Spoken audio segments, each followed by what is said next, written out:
Warahmatullahi wabarakatuh, Ustaz. Waalaikumsalam warahmatullahi wabarakatuh. Kabar baik, Ustaz? Alhamdulillah. Alhamdulillah. Izin Allah kita dapat bertemu kembali Betul, Ustaz. untuk Alhamdulillah. sama-sama berupaya mendekatkan diri kepada Allah, dan tidak ada cara yang lebih tepat dan pasti benarnya untuk mendekatkan diri kepada Allah selain menggunakan Al-Quran. Betul. Karena Al-Quran adalah merupakan wahyu ilahi yang terpelihara, kebenarannya, keasliannya, kemurniannya. InsyaAllah kita lanjutkan kajian ayat kursi, memasuki firman Allah subhanahu wa ta'ala, وَلَا يُحِيطُونَ بِشَيْءٍ مِّنْ عِلْمِهِ إِلَّا بِمَا شَاءَ. Dan mereka, yaitu manusia, tidak dapat mengetahui sedikit pun ilmu Allah kecuali sesuai dengan yang Allah kehendaki dan Allah berikan. Ada orang yang menjadi ahli teknologi, tetapi hanya di situ yang Allah berikan kepada dia, bukan merangkap sebagai ahli bahasa umpamanya, atau menjadi ahli bisnis umpamanya, atau ahli politik. Biar ilmu bisnis kepada yang lain, ilmu politik kepada yang lainnya lagi, dibagi-bagi oleh Allah subhanahu wa ta'ala. Dan itu semakin membuktikan bahwa ilmu Allah meliputi segala-galanya. Seorang ulama menyatakan, innahu subhanahu huwallazi ya'lamu wahdahu kulla syai'in ilman mutlaqan syamilan kamilan. Sungguhnya dialah satu-satunya yang mengetahui segala sesuatu secara menyeluruh, mencakup segala-galanya dan sempurna. Wa huwa subhanahu yata'adzanu fayakshifu lil ibad biqadarin an syai'in min ilmihi tasdiqan liwa'dihil haq. Dan Allah subhanahu wa ta'ala juga mengizinkan bagi sebagian hambanya untuk mendapatkan ilmu dan menikmati ilmu tersebut sebagai bukti bahwa Allah subhanahu wa ta'ala telah berjanji kepada hamba-hambanya, sanurihim ayatina fil afaqi wa fi anfusihim hatta yatabayyana lahum annahu al-haq. Allah telah menegaskan, akan kami perlihatkan kepada mereka ayat-ayat kami di afaq, di alam raya yang sangat luas ini, dan juga yang ada pada diri mereka. Tentunya kalau Allah menegaskan akan kami perlihatkan kepada mereka, artinya Allah memberitahukan kepada mereka apa yang mereka lihat, dan apa yang mereka rasakan, dan apa yang mereka yakini, dan apa yang mereka fikirkan. Hatta yatabayyan lahum annahul haq. Semuanya itu ditujukan agar mereka semakin yakin bahwa Allah subhanahu wa ta'ala huwal haq, yang pasti benarnya, yang pasti adilnya, dan yang pasti dalam segala-galanya sesuai dengan kehendaknya. Walakinnahum hum yansawna hadhil haqiqah wa yaftinuhum ma ya'zanu Allahu lahum fihi min ilmi, sawa'un kana hadzal ladzi udhina lahum fihi ilmu syai'in min nawamisil kaun wa qawani aw ru'yati syai'in min ghaibihi fi lahzatin 'abirah wa ila haddin mu'ayyan. Setelahnya Allah beritahukan kepada mereka sekian banyak kekuasaan Allah yang patut dijadikan sebagai jalan untuk mengenal Allah. Tidak sekedar mengenal, tapi dijadikan jalan untuk mendekatkan kepadanya. Tidak sekedar berjuang untuk dekat, tetapi juga berjuang untuk mendapatkan ampunan dan rahmatnya. Dan sudah Allah turunkan aturan agar semuanya itu dicapai. Namun sayang, banyak sekali manusia setelahnya dapat ilmu, lupa kepada buat apa ilmu itu diturunkan kepada mereka. Termasuk yang disebut dengan ilmu Al-Quran, ilmu hadis. Lebih-lebih lagi ilmu yang tidak dihubungkan dengan Al-Quran dan Sunnah. Ilmu Al-Quran pun tidak sedikit orang yang sudah mempelajari Al-Quran demikian lama, tapi tidak menikmati hidup bersama Al-Quran. Kalau ditanya tentang hukum, oh lancar jawabannya. Ini halal, ini haram, ini makruh, ini wajib, dan selanjutnya. Tapi ketika dilihat kehidupan sehari-harinya, salatnya asal-asalan, terkadang lambat, ketika tertinggal pun sepertinya tenang-tenang saja. Ketika berbicara, terkadang keluar kalimat-kalimat yang tidak patut keluar, yang tidak patut diucapkan. Ketika diingatkan, masih juga merasa tenang-tenang saja. Artinya orang seperti itu tidak menikmati ilmu yang Allah berikan kepadanya. Mereka bahkan merasa dengan ilmunya itu mereka jadi hebat. Padahal ilmu tersebut adalah jalan untuk menuju pendekat diri kepada Allah, jalan untuk merendahkan di hadapan Allah. Semakin luas ilmu, kalau memang betul-betul disadari, maka akan semakin tunduk karena tahu diri di hadapan Allah. Tapi tidak sedikit orang yang semakin luas ilmunya, semakin ingin dihormati. Betul Ustaz. Mestinya bukan ingin dihormati, tapi ingin merendahkan di hadapan Allah. Dan menghinakan di hadapan Allah. Karena dia tahu ilmunya, bagaimana cara merendahkan di hadapan Allah. Sebentar salah, dia sadar waktu itu juga langsung menghadap kepada Allah, mohon ampun. Sebab kalau umpamanya dicari ada orang enggak yang tidak pernah punya salah, enggak akan ada. Jadi yang baik itu, yang dekat dengan Allah itu adalah yang rajin bertaubat. Yang rajin bertaubat Ustaz. Iya, yang rajin istighfar. Karena itu ayat 112 dari surat At-Taubah menyebutkan bahwa orang yang memang akan mendapatkan kedudukan yang sangat tinggi di hadapan Allah itu adalah pertama punya sifat at-taibun, ahli taubat. Bila sudah menjadi ahli taubat, maka dia akan at-taibun al-abidun, dia akan senantiasa merendahkan diri serendah-rendahnya di hadapan Allah. Bila dia memiliki kelebihan, keistimewaan, maka dia akan semakin meningkat memujinya kepada Allah, pujiannya kepada Allah. Semakin banyak kenikmatan, maka akan semakin termotivasi untuk memuji pemberi nikmat. Bukan bangga dengan kenikmatan, baik nikmat ilmu, harta, kedudukan, dan lain sebagainya. Apalagi sampai ingin dipuji, oh jauh. Ada yang memuji pun sebetulnya dia langsung menyerahkan kepada Allah. Bukan aku ya Allah yang berhak untuk mendapatkan pujian, tapi pemilik aku, engkaulah ya Allah. Dikembalikan kepada Allah Ustaz. Iya. Alhamidun. Kemudian as-saihun. Setelahnya memuji Allah, yakin dimanapun alam itu ada, dimanapun manusia itu ada, apapun yang terjadi, itu menunjukkan kekuasaan Allah Subhanahu wa ta'ala. Bila ada yang memang mengkhawatirkan, jadikan sebagai dorongan untuk dekat kepada Allah, memohon perlindungan. Jika melihat yang menakjubkan, segera bertasbih memuji Allah Subhanahu wa ta'ala.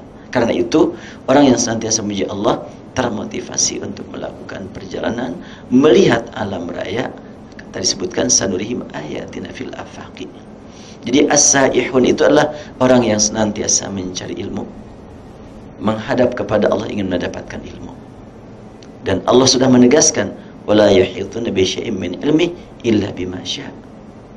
Allah berikan ilmu sesuai dengan kehendak Allah. Ada orang yang mencari ilmu sebentar dapat ilmu luas. Ada orang yang mencari ilmu sudah sekian lama nongkrong di pesantren bertahun-tahun tapi tidak dapat ilmu banyak. Namun karena dia memang berjuang terus-terusan mencari ilmu, Allah berikan kepadanya barokah dari ilmu yang sedikit itu. Sehingga mungkin kalau ditanya banyak masalah dia nggak mampu menjawab. Tetapi apa yang dia tahu dia amalkan. Dan inilah karunia yang paling besar, yaitu memanfaatkan ilmu untuk dekat dengan Allah. Itu karunia yang paling besar. Ilmu untuk mendekat kepada Allah saja. Iya. Dan lebih mendekatkan pada Allah tentunya akan lebih meningkat juga rasa takutnya kepada Allah. Al-Quran menyebutkan innama yakhsyallaha min ibadil ulama. Yang takut kepada Allah hanyalah para ulama. Jadi yang dimaksud dengan ulama di situ adalah yang punya ilmu yang dapat mengantarkan dia lebih takut kepada Allah. Bagaimanapun luasnya ilmu, kalau tidak takut kepada Allah, tidak disebut al-ulama yang dimaksud dalam ayat ini. Jadi ulama itu yang dimaksudkan dalam ayat ini surat Fatir ayat 28, ada kesatuan antara takut dengan pengetahuan bagaimana cara memposisikan diri sebagai yang takut kepada Allah dan berharap pada saat yang sama kepada Allah Subhanahu wa ta'ala. Nah, tadi disebutkan dalam ayat sanurihim ayatina fil afaqi wa fi anfusihim hatta yatabayyana lahum annahu al-haq. Akan kami perlihatkan kepada mereka ayat-ayat kami. Ayat-ayat Allah Subhanahu wa ta'ala yang terlihat dengan mata, itulah alam raya. Dan yang terlihat dengan pandangan hati lebih jauh dari sekedar alam, yaitu di balik alam. Sayyid Qutb menyebutkan bahwa orang yang beriman itu setiap kali melihat langit, maka akan terlihat di balik langit. Setiap kali melihat manusia, akan terlihat pula hakikat kehidupan manusia dari mana datangnya. Melihat makanan juga demikian, termotivasi untuk bertafakkur, makanan ini dari mana datangnya, bisa sampai seperti ini, dengan cara apa, perjalanan begitu panjang, Allah semuanya yang menentukan, yang mengatur. Sampai kepada melihat diri sendiri sewaktu melihat cermin, kan doanya juga jelas sekali. Ya Allah, sebagaimana Engkau berikan kepadaku tampilan seperti ini, yang baik, yang menarik, berikanlah kepadaku kemampuan untuk memperbaiki akhlak. Jadi ada hubungannya antara fisik dengan non-fisik. Dan tentunya ketika kita memang ingin bersyukur kepada Allah dengan taqarrub kepada Allah, merendahkan di hadapan Allah Subhanahu wa taala, semuanya itu memerlukan perjuangan. Dan perjuangan tidak pernah berlangsung tanpa pengorbanan. Berjuang memelihara nikmat iman, memelihara kedekatan dengan Allah Subhanahu wa taala, tentu memerlukan pengorbanan, bukan cuma sebatas fisik. Banyak orang berbicara pengorbanan itu hanya harta. Padahal Al-Quran menyebutkan bi amwalin wa anfusi, harta dan non harta. Anfus itu tidak selalu diartikan nyawa. Kalau nyawa cuma satu kali pakai. sudah dikorbankan, selesai sudah. Tapi lebih mengena kalau diartikan amwal harta, anfus non harta. Amwal yang empirik dan anfus adalah yang abstrak. Ya, yang konkret dengan abstrak, itu saja. Walakinnahum hum yansawun, mereka banyak sekali dari orang-orang yang mendapatkan ilmu lupa tentang hakikat ilmu itu. Baik ilmu yang mereka lihat di alam raya ini, atau ilmu yang digali dari Al-Quran, atau ilmu dari kehidupan para pendahulu. Kan ilmu juga ketika mendengar bagaimana para pejuang terdahulu, kenapa tidak kita ikuti? Kenapa kita tidak bertanya kepada diri kita, mereka ciptaan Allah, saya ciptaan Allah. Mestinya kita berjuang untuk bergerak, untuk beramal, mencapai derajat yang mereka capai. Bukan mencapai ilmu yang mereka miliki, tapi mencapai derajat di hadapan Allah yang mereka capai. Derajatnya saja. Iya. Kalau urusan ilmu sudah Allah bagi-bagi. Dipaksa-paksakan, umpamanya saya harus memiliki kemampuan memahami bagaimana cara bikin helikopter, nggak bisa lah, capek. Habis usia nggak dapat apa-apa. Tetapi apa yang sudah didapat itu kembangkan. Manfaatkan apa yang ada. Ya mungkin di antara pendengar juga boleh jadi lah ada yang berbisik dalam hatinya, iya dia pinter, cerdas, kenapa ya saya nggak kayak dia? Baik, boleh-boleh saja berkata begitu. Tapi yang lebih tepat, apa yang sudah Allah berikan kepada saya harus sekarang saya memanfaatkannya. Potensi yang Allah berikan kepada saya manfaatkan sekarang juga. Mungkin ada orang yang ahli bahasa Arab, dan dia mampu menafsirkan Al-Quran, lalu mendengar orang lain menjelaskan tentang Al-Quran, begitu bagus, begitu indah. Pas dia, kok kenapa saya nggak bisa ya? Nah, kalau memang ada potensi yang sama, silahkan tiru. Tapi kalau tidak punya potensi yang sama, nggak usah lah sampai sibuk-sibuk memikirkan kenapa nggak saya kayak dia, nggak usah. Ada orang yang ahli tafsir, nggak begitu dikenal banyak. Ada orang yang asal menyampaikan satu ayat, dikenal banyak dan disanjung-sanjung. Bisa muncul itu pertanyaan dalam dirinya. Dia ilmunya kayak begitu, tapi bisa sekian banyak orang yang kagum sama dia. Saya tentu lebih baik dari dia kok. Saya harus begitu. Gak usah. Gak usah begitu. Laksanakan, amalkan apa yang sudah kita miliki. Di hadapan Allah nilai itu tidak diketahui. Nilai di hadapan manusia bukan nilai dari Allah.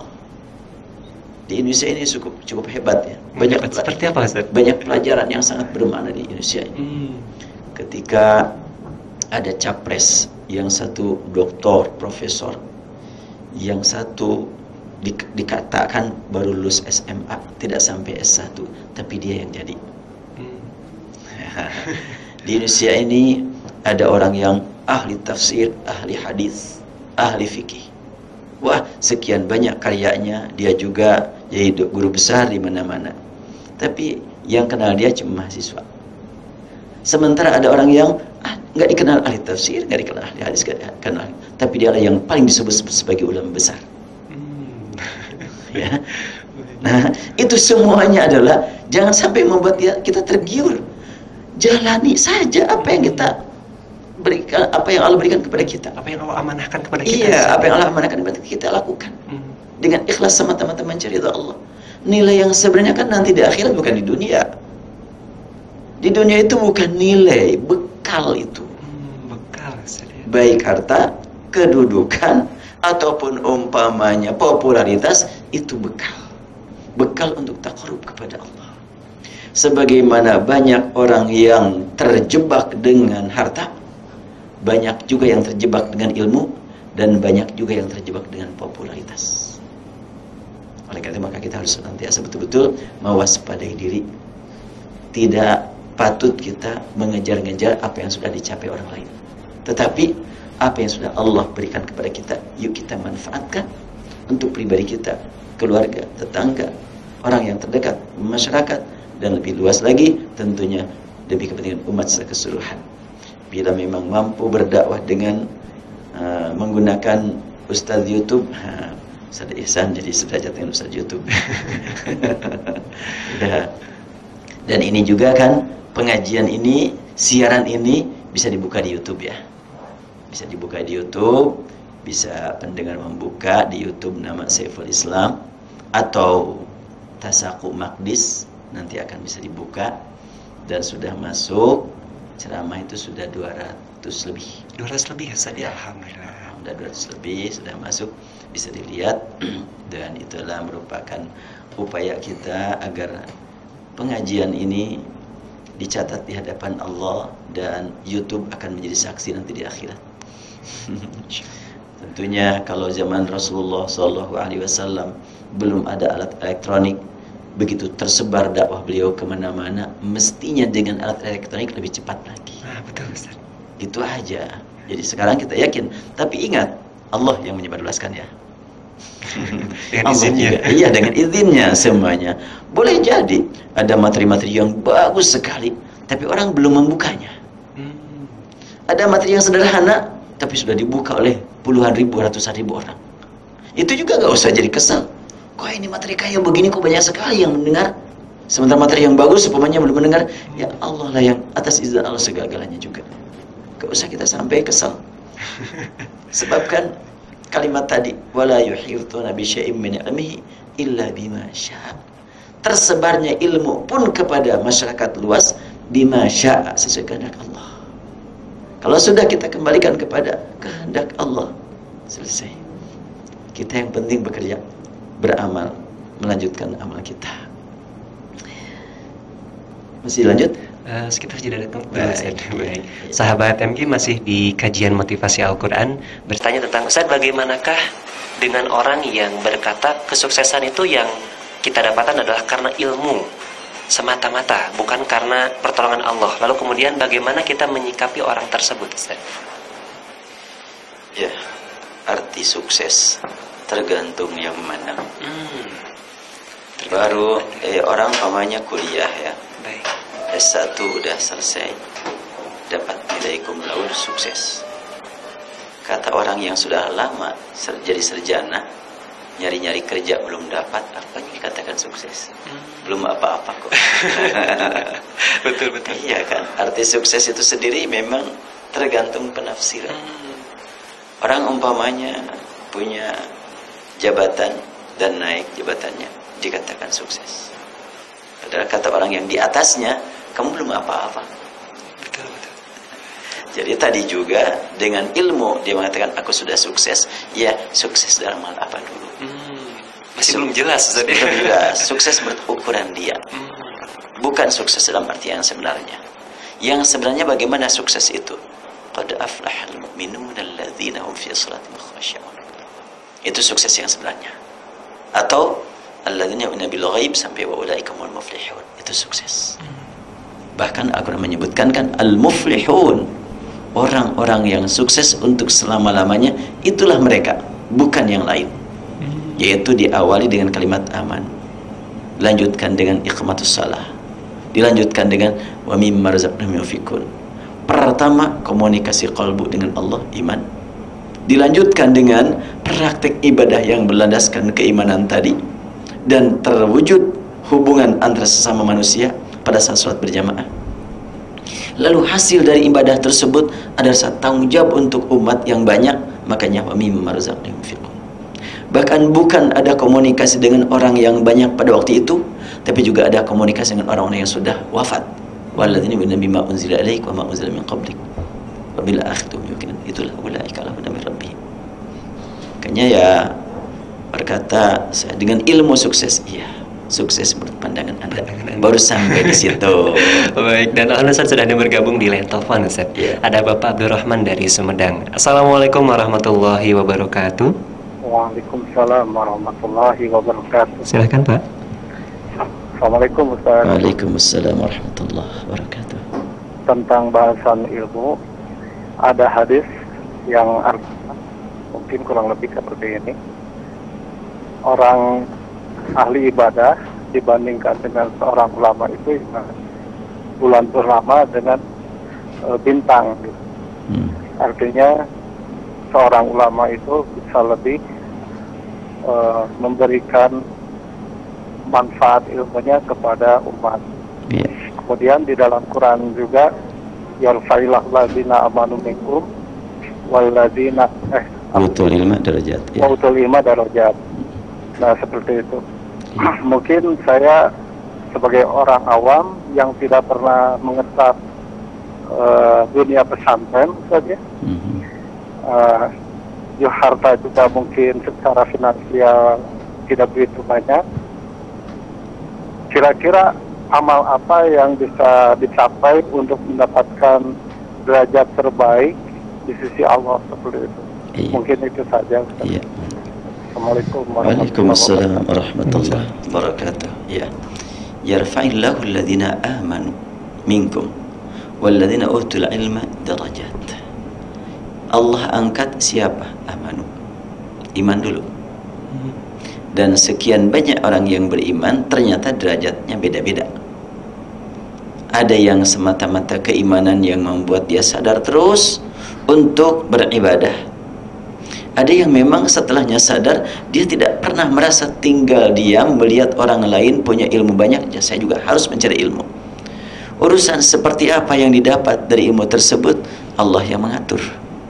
Karena punya iman, dia rela mendapatkan ilmu seperti apa yang dia dapatkan, dan dia akan berjuang dengan memanfaatkan ilmu yang ada.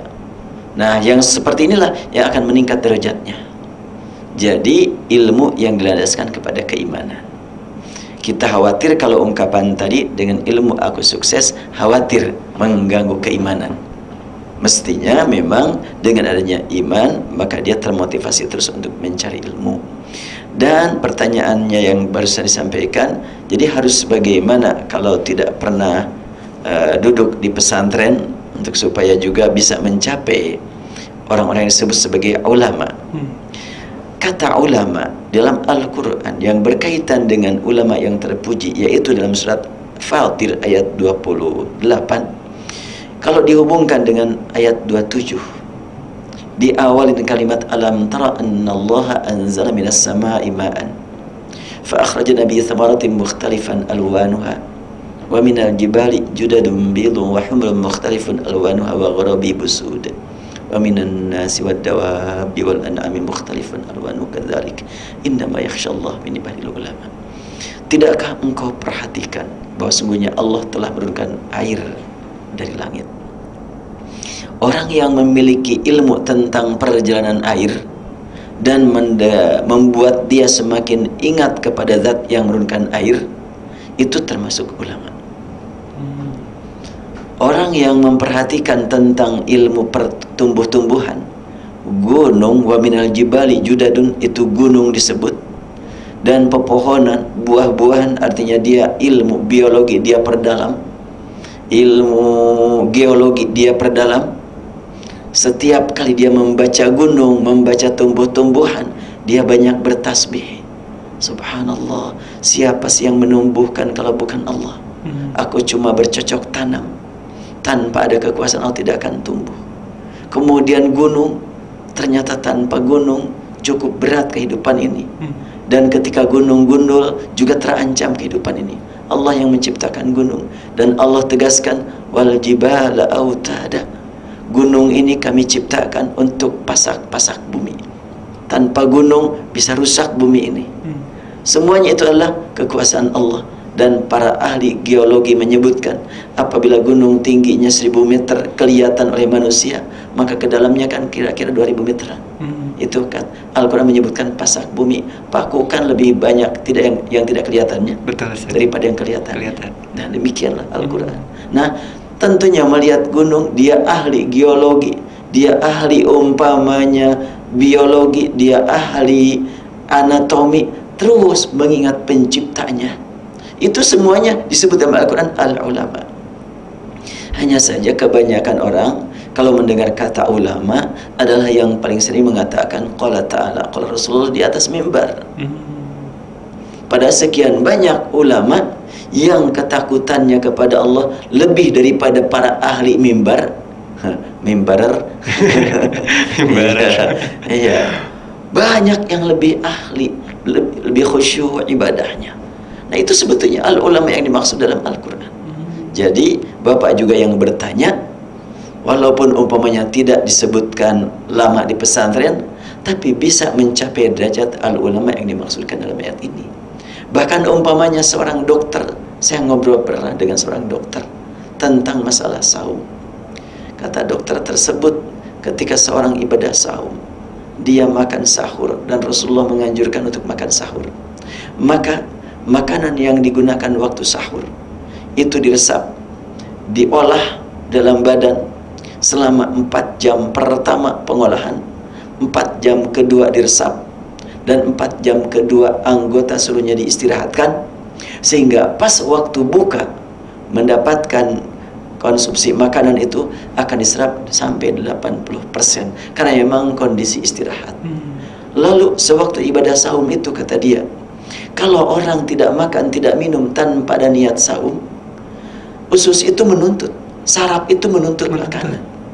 Ketika memang menuntut dan tidak diberi, jelas akan menggerogoti usus sampai muncul penyakit mah. Tapi kalau niat saum, saraf pun istirahat, tidak menuntut. Subhanallah. Oleh itu ada keseimbangan. Yang bicara dokter, saya betul-betul kagum, subhanallah. Saya nggak nyampe ke tingkat itu. Ternyata dokter lebih dalam memahami tentang makna saum daripada orang yang suka berkata ya ayyuhalladzina amanu kutiba alaikumus shiyam. Jadi digabunglah gitu. Itulah bagian dari Allah, wala yuhituna bi syai'in min ilmihi illa bima syaa. Dibagi-bagi. Nah, kalau gitu maka tinggal Bapak juga nanti gabungkan ilmu Bapak dengan ilmu orang-orang yang suka berpidato, yang suka berceramah, yang suka menerangkan hadis, digabung ilmunya. Saya juga sering mengisi di acara yang lain, suka berempat. Ada dokter, ada ahli astronomi, ada ahli hukum. Suka pembahasan satu ayat dibahas bersama-sama. Ya, enggak. Baik, alhamdulillah sudah ada yang bergabung kembali. Ada Ibu Ris dari Banjaran. Assalamualaikum warahmatullahi wabarakatuh. Baik, terputus. Iya. Silakan Anda bisa mencoba kembali sahabat MK di 022-201706. Dan kita akan melanjutkan sahabat kita dari Cisarua, saya dari Lembang. Ustaz, bolehkah kita mengkaji ilmu keislaman dari buku-buku, televisi dan internet, dikarenakan ada yang berpendapat bahwa belajar harus mempunyai guru, Ustaz. Iya, guru sangat diperlukan, dan kita jangan mengandalkan seorang guru atau 2 orang atau 3 orang. Jadikan internet juga guru, radio juga guru, televisi juga guru. Cuma ada memang ilmu-ilmu tertentu yang harus ada interaksi dengan guru. Nah, untuk kita mencari pengetahuan secara umum, silahkan tanpa interaksi dengan guru. Tapi kalau membaca Al-Quran, harus interaksi dengan guru itu. Praktek ibadah harus ada interaksinya dengan guru. Tapi kalau umpamanya mencari informasi atau memperluas wawasan keislaman, silakan saja, dengan syarat ya, apabila menemukan sesuatu yang memang mengagetkan, belum paham, jangan dipaksakan, tetapi konsultasikan kepada yang kita ketahui dia lebih tahu. Itu juga salah satu yang bermakna guru. Jadi jangan sampai kita masuk ke dalam sikap tafrid, berlebihan dalam merendahkan diri, atau ifrat, berlebihan ke depan. Tafrid itu berlebihan merendahkan diri. Pokoknya jangan berani-beranilah cari ilmu mah harus pakai guru aja terus semuanya, itu tafrid itu. Kalau ifrat bagaimana? Nggak perlu lagi, sekarang sudah zaman teknologi, nggak perlu pakai guru-guru. Jadikan saja YouTube jadi guru, umumnya kan, atau televisi jadi guru. Nah itu ifrat itu. Mestinya kita seimbang, ummatan wasatan. Iya, gunakan akal, gunakan juga ya, qalbu, gunakan juga perasaan, seimbang semuanya. Baik, panjanglah bahasan ini. Baik, baik. Kita akan beralih kembali sahabat itu yang sudah bergabung di layanan telepon. Ada Ibu Sari dari Buah Batu. Ustaz, ibu saya sedang sakit sekarang. Nah, kemudian kakaknya ini, sahabat Ibu Sari ini mengungkapkan bahwa ibu saya ini mempunyai ilmu hitam, Ustaz. Jadi mungkin Ibu Sari ini berusaha untuk tidak mempercayainya karena Ibu Sari ini berpendapat bahwa ini hanyalah penyakit biasa sebagai penghapus dosa. Nah, ini bagaimana sikapnya, Ustaz? Iya. Yang tahu ada ilmu hitam dan tidak adanya itu kan justru keluarga kan, bukan orang luar kan. Dia umpamanya sakit dalam keadaan seperti itu, ya anaknya lebih tahu. Memang dia pernah mempelajari ilmu hitam. Dan kalau memang kata anaknya pernah mempelajari, sekarang dia lagi sakit, doakan supaya Allah ampuni dosa dia, Allah limpahkan rahmat padanya, mumpung masih hidup. Doakan terus-terusan agar nanti melepaskan nafas terakhir diharapkan dapat husnul khatimah.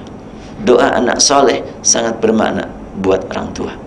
Al-Quran, Al-Hadis menyebutkan demikian banyak. Hadis menyebutkan idza matal insanu qata amalu illa min thalath, antara lain waladin shalihin yad'ulah. 3 hal yang sering disebut oleh para ustadz, para mubaligh, akan terbawa berkembang terus nilainya walaupun sudah meninggal para pelakunya.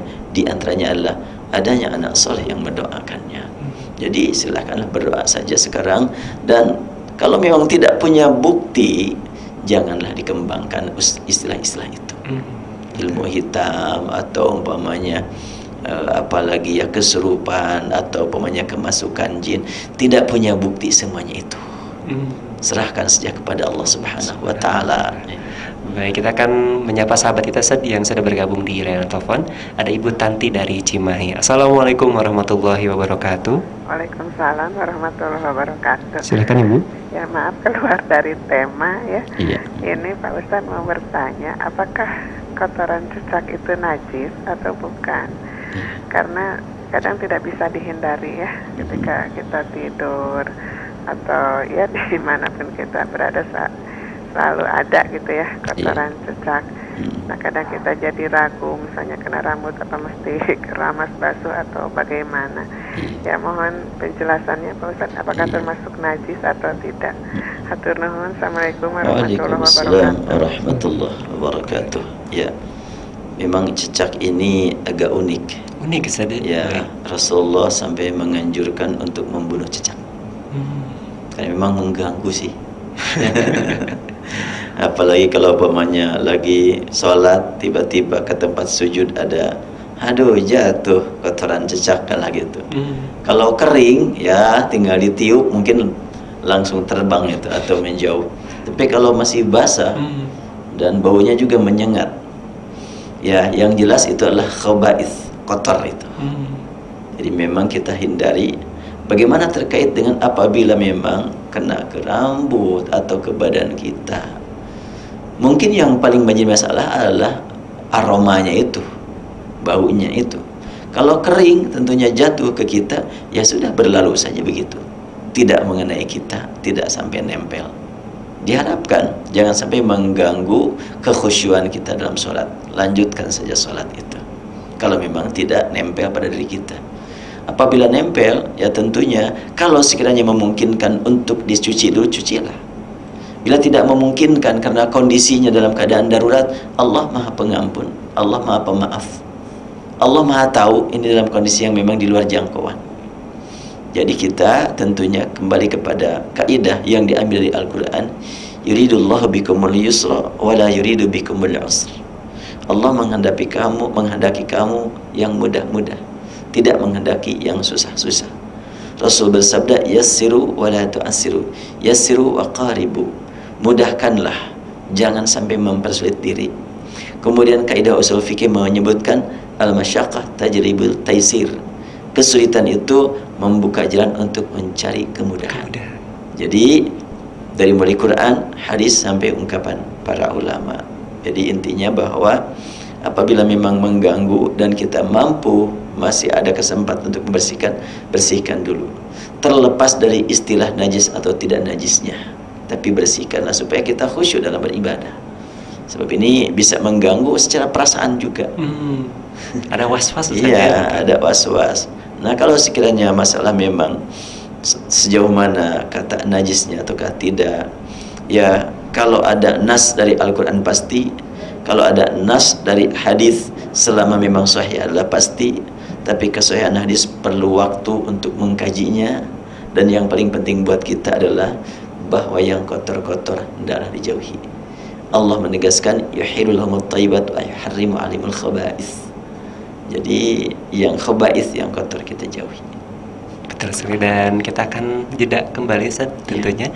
Baik sahabat kami, kita akan memasuki kesimpulan di sore hari ini masih di kajian motivasi Al-Quran bersama Kiai Haji Dr. Saiful Islam Mubarak. Tentunya setelah informasi yang kami hadirkan untuk Anda.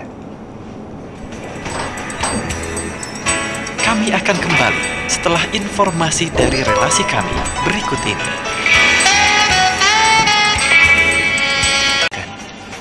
Alhamdulillah, kita termasuk yang dipilih oleh Allah Subhanahu wa Ta'ala menjadi orang yang senantiasa yakin bahwa dimanapun kita berada, Allah melihat kita. Apapun yang kita katakan, Allah mendengar. Apapun yang kita berbuat, Allah menyaksikan. Sekiranya Allah tidak membuka pintu ampunan rahmat buat kita, sungguh kita tidak punya harapan untuk selamat dari siksa. Sungguh tidak punya harapan untuk dapat masuk surga. Namun karena Allah buka pintu ampunan, pintu rahmat, sangat penting bagi kita untuk meningkatkan harapan kepada Allah, sebagaimana kita meningkatkan rasa takut kepadanya. Allah Maha mengetahui semua yang ada pada diri kita. Ya'lamu ma baina aydihim wa ma khalfahum wa la yuhituna bi syai'in min ilmihi illa bima syaa. Dan pengetahuan kita sangat sedikit, ya sebatas yang Allah tetapkan untuk kita. Betapa penting bagi kita untuk sama-sama saling menyadarkan yang sedikit itu akan menjadi besar kalau kita amalkan. Yang sangat luas ilmunya akan menjadi bencana kalau tidak diamalkan. Mari kita sama-sama berupaya untuk mengamalkan ilmu yang Allah berikan kepada kita. Semoga kita dipertemukan nanti di akhirat di bawah naungan ridha dan rahmatnya, dan dipertemukan dengan Rasulullah, para ahli ilmu dan para ahli amal, para ahli dakwah yang senantiasa menyebarkan ajaran yang hak dengan penuh keikhlasan. Demikianlah barangkali yang dapat disampaikan. Semoga kita bisa bertemu lagi di Selasa mendatang untuk sama-sama berupaya meningkatkan taqarrub kepada Allah. Kurang lebih mohon dimaafkan. Wabillahi taufiq wal hidayah. Assalamualaikum warahmatullahi wabarakatuh.